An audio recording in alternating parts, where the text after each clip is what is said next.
It was of erotic love that the Roman poet said, "I love and hate." But other kinds of love admit the same mixture. They carry in them the seeds of hatred. If affection is made the absolute sovereign of a human life, these seeds will germinate.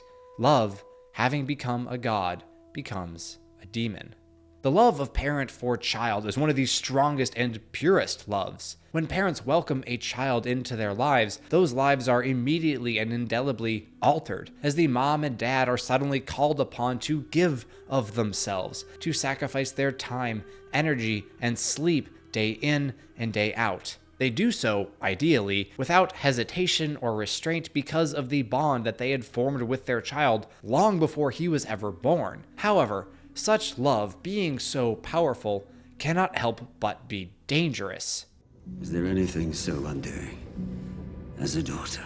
When we compare the stories of Silko and Vander, there are clear and obvious parallels. Both take in powder after finding her in some way abandoned. Both fight ferociously to prevent her from being handed over to the Piltover authorities, and both ultimately die by her hand, or at least as a result of her actions. For all their obvious differences in terms of physical appearance, personality, philosophy regarding the necessity of violence, and their plans for the future of the Underground, these two men seem to be strikingly similar in how they love their adopted children. But if we look a little deeper, we will realize that there is a crucial, nuanced variation in their mindsets that makes all the difference in the world. In C.S. Lewis's book, The Four Loves, he describes a woman, a matriarch, and how she worked day and night, cooking, cleaning, sewing, and keeping tabs on the whereabouts and well-being of her family, even when they would really rather she not. But they never complained, because, after all, she was doing these things for them, right? Lewis didn't seem to think so. Without spelling it out in so many words, he makes it quite clear that he believed the only person the woman was truly serving was herself. This gift love of hers was not, in Lewis's eyes, pure and totally giving, but rather it was one that needs to give, therefore needs to be needed. Silko's love for powder, or rather I should say Jinx, is such a love, whereas Vander's is not. In the first scene Vander and Vi share, he acts as a counselor and guide, pushing Vi to be a better leader for her little gang. When people look up to you, you don't get to be selfish. Vander is not interested in controlling Vi or any of his adopted children. Oh, he's stern with them and orders them about when necessary, but it's clear that his tough love is ordered toward an inevitable future, one in which he isn't around anymore, and Vi, Clagger, Milo, and Powder will have to survive on their own. That is the proper attitude of the love which parents should have for their children, also termed affection or storge. The hour when we can say,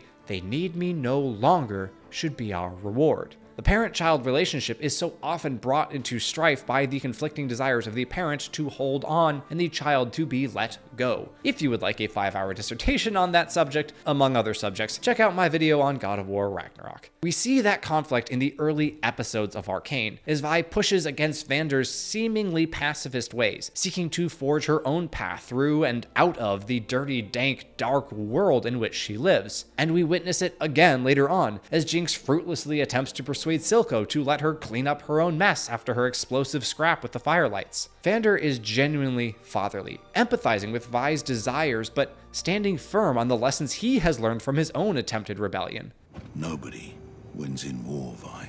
But Silko is, well, a bit more dismissive. Take some time. I don't need time. Take it anyhow.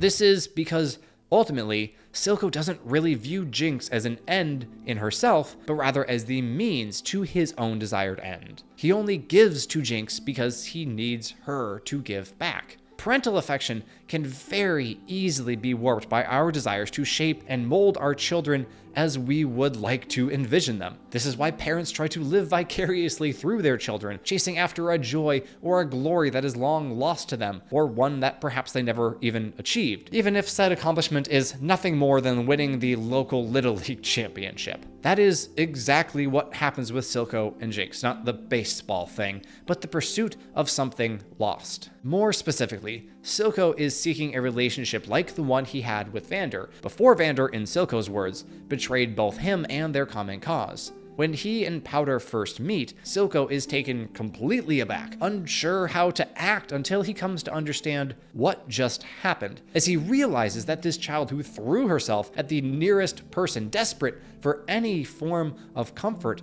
had been abandoned, as he himself had been. Almost immediately, we see the germ of a plan enter his mind. Being a conniving little cretin, it's not the slightest wonder that Silco's first thought upon encountering a frantic, wounded child is, I can use this. Hence, some of his first words to Powder being, We'll show them.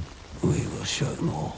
Silco's love for Powder/Jinx is, at least throughout most of the first season, tainted by those words. He does care for the girl, there can be no doubt of that, but I can say with equal confidence that his love for Jinx is clearly in second place, that his plans to establish the nation of Zon, to prove Vander wrong, to have his revenge come first. He needed Vander, and Vander turned on him. Now, he desires to be the Vander he wishes had existed, and thus in turn wants Jinx to need and rely on him. Although he bears legitimate affection for his surrogate daughter, he also views her as a tool, a weapon, the queen on his chessboard. I thought you were the prize of your second-hand family. But Jinx, she is more than I ever imagined. Yeah, that's not how parents should talk about their kids. Referring to a child as one's prize isn't exactly the healthiest expression of love, but that's merely part of Silco's twisted affection for his adopted daughter. In the scene where he essentially recreates Vander's quote-unquote betrayal and encourages Jinx to let Powder die, we see that he is attempting to forge her, he uses that very word, into something that he can put to use. Such love is critically flawed because Silco uses Jinx, controls her, relying on her tinkering to build the weapon that he would use in his war against Piltover. You need to weaponize the Hex Tech soon. No matter what Silco might say later on, Jinx's safety is not his ultimate priority. If it was, he wouldn't act as he did, leading her down the road that will inevitably lead to the war which Vander fought to prevent. I wanted to touch on Vander's pacifism because it's worth clarifying that he is not simply protecting his kids at the expense of everyone else around them. He always seems to have the best interest of the lanes at heart, and of course his kids' futures are a part of the fate of the Undercity. Nobody wins in war, Vi.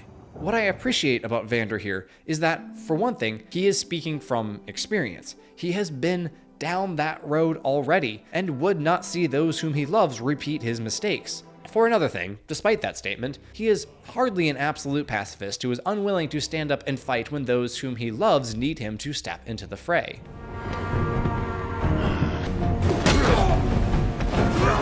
Vanders Love is a genuine gift love without needing to be needed. His conversations with Vi make it clear that he hopes she will someday no longer need his guidance and protection. And yet, he loves her and her adopted siblings with a fierceness only a father can achieve. Another term for this type of love, which sounds odd at first, is disinterested love. That term doesn't mean lack of care, but rather love that is not self-interested, that exists purely for the sake of the person being loved. Silco's affection toward Jinx doesn't quite reach that level. He uses appeals to her emotions, to their shared history, in order to manipulate her and get her to fulfill his designs. Are you forgetting who found you, who cared for you? I am your family. Everyone else betrays us. Would a truly good and loving father coerce in such a manner? I think that answer is quite obvious. However, part of the beauty of stories like Arcane is that its characters are not stagnant. Silco's love for Jinx does in fact change. When he finds her limp body on the bridge and rushes her back to Singed, desperately crying for him to save her life, we see that something has changed within Silco. Before this, he apparently had not even considered the possibility of losing his adopted daughter, and so freely used her as he willed in order to carry out his plans. Now he realizes just how much he needs her, how much he would be willing to give up for her. She won't die, Doctor. She can't. Care for those whom we love should not only and suddenly become manifest when we are on the verge of losing them. Silco lacked perspective when he was berating Jinx and using her for his own ends. He lost sight of the person in front of him, of what was truly good for her, as he was so focused on his own grand schemes. I do almost want to commend Silco for taking a stand when Jace demands that he hand over Jinx. Get me Jinx, and I'll give you your nation of Zon.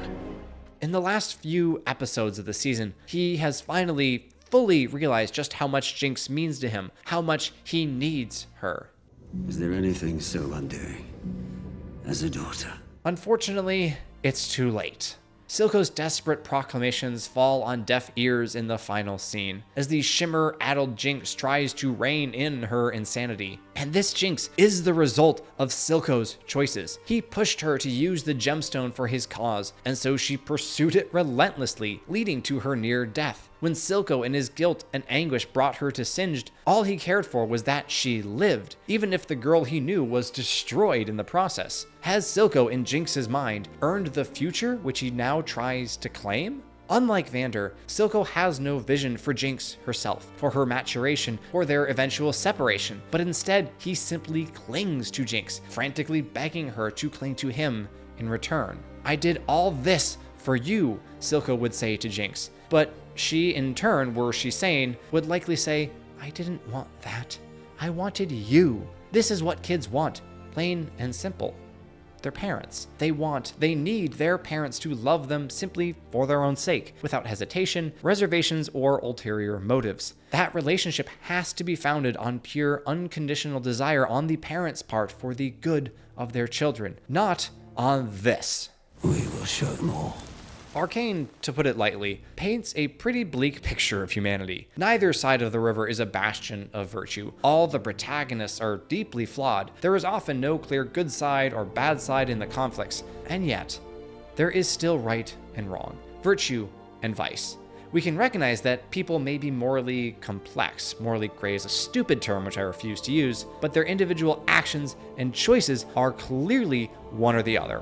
Neither Vander nor Silco is the perfect father, although Vander's one notable flaw may be that he's too willing to sacrifice himself for his kids, which I can hardly blame him for. But their passionate desires to protect their adopted children clearly come from different origins, and the resulting purity of their respective loves has an enormous effect on those kids. Therein lies the beauty of such stories. Even if they don't give us examples of honorable knights in shining armor, they might just show us ordinary men and women. Ones who struggle and fall repeatedly, but who nonetheless are able to inspire us by cutting through the murk of their messy world and showing us what genuine, selfless love looks like. Or perhaps, what it does not.